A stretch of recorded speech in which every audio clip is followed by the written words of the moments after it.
ọrụ aka gị dị mma, ọrụ aka gị mara mma. Anya mabụ ahụwo ọrụ ebube gị Chineke. Imela, imela, imela ọkaka. Anya mabụ ahụwo ọrụ ebube gị Chineke. Ọrụ aka gị dị mma. Anya mabụ ahụwo ọrụ ebube gị Jehova Yahweh.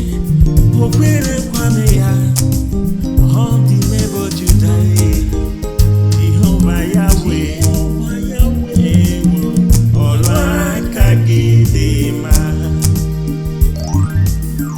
Anya mabụ, ntị mabụ, anya mafụwo ya, ntị manụgo ya, anya mabụ ahụwo ọrụ ebube gị Chineke. Ọrụ aka gị dị mma.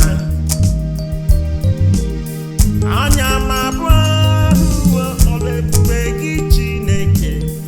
Imela, imela ọkaka. Anya mabụ ahụwo ọrụ ebube gị Chineke. Ọrụ aka gị dị mma. Anya mabụ,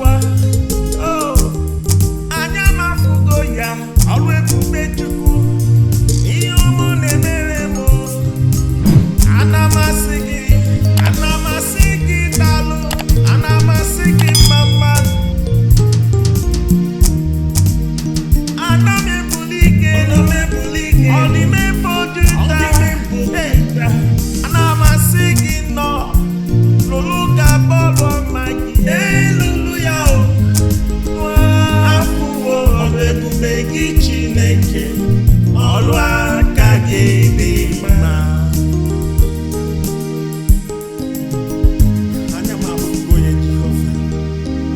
Ya mere ndị na-asị gị, ọrụ ọma lụrụ kaba n'afọ anyị. Lụrụ kaba na ndụ anyị. Maka ihe ọma nke ị na-eme na ndụ anyị. Chineke nara ekele na mbuli n'afọ Jizọs. Amen. Yes, Lord. Thank you for watching. Thank you for praising and dancing, worshiping with me. May God continue to reward and bless you. I have to see you in our next video. Remain healthy, remain blessed in Jesus' name.